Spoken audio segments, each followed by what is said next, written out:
Fala galera, ligado aqui no canal do VSR, chegando para mais um vídeo. O tema do vídeo de agora, NBA. Vamos falar de NBA, uma vitória, uma virada épica do Indiana Pacers para cima do New York Knicks. Vamos falar sobre isso porque foi tão impactante que eu estou gravando esse vídeo aqui. Antes, deixa o like, se inscreve no canal, você faz isso aqui embaixo. Aqui embaixo também, no primeiro comentário fixado desse vídeo, tem um link para você baixar o app do Flash Score, que eu promovo muito o Flash Score aqui falando de futebol, mas tudo que tem de estatística no futebol também tem no basquete. Então, se você quer acompanhar a reta final da NBA com as estatísticas do Flash Score, só vir no primeiro comentário fixado do vídeo, que aí você clica nesse link, baixa e pode usar também o Flash Score para a estatística da NBA. E o melhor, de graça. Você não paga nada nem para usar, nem para baixar, beleza?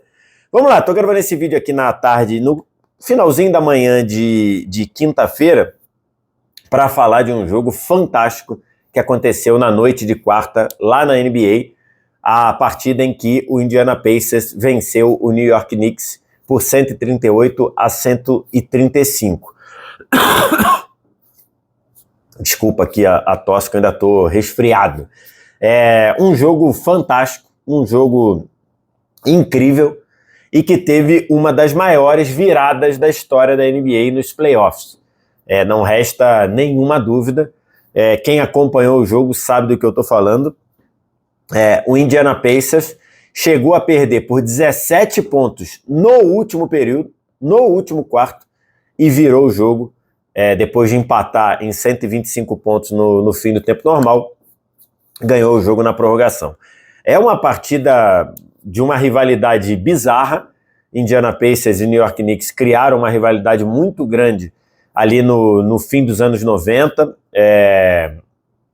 Jogos muito pegados de playoff, jogos decisivos, e que o New York Knicks levou a melhor, o Indiana Pacers levou a melhor. Então criou-se uma rivalidade muito grande. E ontem, nessa vitória, o Tyrese Haliburton, que é o principal nome do Indiana Pacers, foi lembrar da época lá dos anos 90, né? Então é um jogo com todos os critérios e com todos os cenários de uma grande rivalidade. Era o primeiro jogo da final da Conferência do Leste. O jogo era na meca do basquete, no Madison Square Garden, casa do New York Knicks, porque o Knicks tem melhor campanha do que o Indiana na fase de classificação, e o jogo teve de tudo. Primeiro tempo muito equilibrado, com o Indiana começando melhor, o Knicks passando à frente na reta final e abrindo vantagem no terceiro período, a ponto do Knicks ter chegado a 6 minutos e meio para o fim do jogo, ganhando por 17 pontos. Eu fiz esse tweet aqui, quando faltavam menos de 6 minutos e meio, o New York Knicks ganhava por 111-94, 17 pontos. Muita gente largou o jogo, muita gente deixou o jogo de lado, foi fazer outra coisa, foi dormir. Teve gente que na reta final do jogo não viu o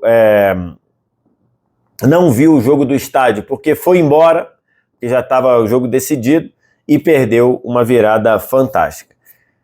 A partir daí, o Indiana começou a atacar muito forte, a fazer muitas bolas de três. O Naismith fez 6 bolas de 3 praticamente seguidas, foi cortando vantagem, mas a vantagem ia caindo pouco, porque o time do New York também tinha um ataque muito forte. O Jalen Brunson com muito ritmo de jogo, o Karl Anthony Towns metendo bola de tudo que é jeito.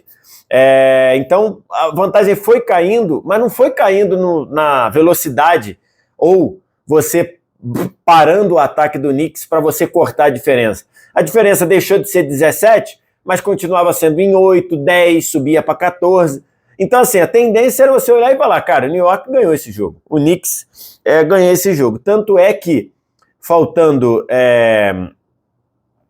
3 minutos para o fim, quando faltavam menos de 3 minutos para o fim, o New York Knicks ganhava de 14 pontos. Essa imagem aqui, faltando menos de 3 minutos para o fim, o New York ganhava por 14 pontos. E a estatística de vitória, a probabilidade de vitórias, que é uma estatística que usam muito nos esportes americanos, dava que a chance de vitória do Knicks era de 99,7%. Ou seja, era quase de 100% a chance do Knicks ganhar. Só que, né, probabilidade é isso, é você deixar 0,3 e o Indiana Pacers usou esse 0,3. Só para você ter uma ideia, a menos de 1 minuto do fim, a 52 segundos do fim, o Knicks ganhava por 9 pontos. 9. 121-112. E depois desses 52 segundos, o jogo estava 125-125. E de uma maneira inacreditável. O Knicks começou a errar, parece que sentir problema para decidir o jogo, para fechar o jogo. Teve saída de bola errada, teve arremesso forçado. E do outro lado, o Indiana Pacers metendo bola atrás de bola. Naismith metendo bola de 3. O Nembhard atacando a bola, recebendo e fazendo cestas com infiltração. Obi Toppins fazendo cesta também. Então, chegou ali na reta final, a diferença foi caindo, e na reta final a diferença eram 6 pontos pro Knicks, e o Indiana tentando cortar a vantagem. Indiana começou a recorrer para as faltas. O Knicks errou 2 arremessos muito importantes no lance livre, um com Karl Anthony Towns e um com o Anunoby, erraram o lance livre, e aí chegou na última bola com o Indiana Pacers 2 pontos atrás do Knicks, 7 segundos no relógio. O Haliburton foi para cima, muita gente imaginou que ele ia para a bandeja, ia para infiltração, ele avançou para dentro do garrafão, voltou para a linha de 3, arremessou, a bola deu bico na parte de trás do aro, subiu, você falou, saiu, né? Knicks ganhou. Só que a bola subiu, foi lá no alto, na altura do fim da tabela, e caiu na cesta. Cesta de Indiana Pacers. Na hora, todo mundo, menos a arbitragem, todo mundo considerou que era cesta de 3 e que o Indiana ia ganhar o jogo por 126-125. Só que no placar estava 125-125. Por quê? Porque a arbitragem deu 2 pontos só. E a arbitragem estava correta. Por que 2 pontos? Porque ele pisa na linha, o bico do tênis do Haliburton estava encostando na linha, então não era bola de 3, era bola de 2. E aí forçou prorrogação. Curiosidade, plot twist. O Haliburton jurava que tinha sido cesta de 3. Tanto é que ele sai comemorando assim, com esse movimento, ó. Como se ele estivesse estrangulando o Knicks. E esse movimento remete à série lá de 1994, quando o Red Miller, o histórico arremessador do Pacers, até outro dia era o recordista de bola de 3 da NBA, né? Foi ultrapassado pelo Stephen Curry, que o Red Miller ganha um jogo no Madison Square Garden, fazendo e depois metendo bola de 3, tudo que a gente fazendo esse movimento aqui para o Spike Lee, o fantástico diretor de cinema, que é torcedor do Knicks.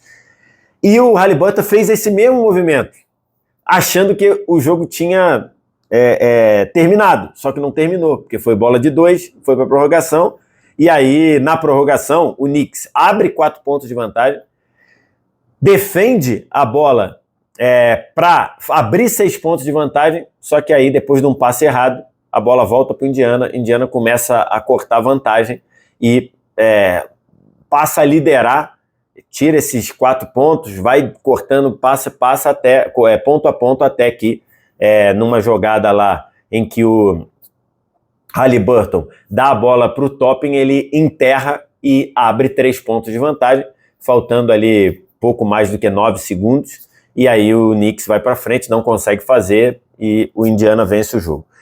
Uma vitória fantástica, uma vitória inacreditável, e que tem algumas coisas para a gente falar. Estatisticamente, eu fiz esse tweet aqui. Nos últimos 27 anos na NBA, 970 times perdiam por 14 ou mais pontos, faltando menos de 3 minutos. São 970 times nos últimos 27 anos. E todos esses 970 perderam o jogo. Até ontem. Ontem o Indiana foi o primeiro, nos últimos 27 anos, o primeiro de 971 times que estavam perdendo por 14 ou mais pontos, faltando 3 minutos ou menos, e que conseguiram vencer o jogo. 1 de 970. E depois veio uma outra estatística tão impactante quanto feita pelo jornalista Esfandiar Baraheni, dizendo o seguinte: desde os playoffs de 98, times que perdiam no minuto final por 7 ou mais pontos, foram 1.640 times desde 98 que perdiam no minuto final por 7 ou mais pontos. Desses 1.640, apenas 4 conseguiram virar o jogo. 4. E desses 4, 3 são o Indiana Pacers. E os 3 no atual playoff.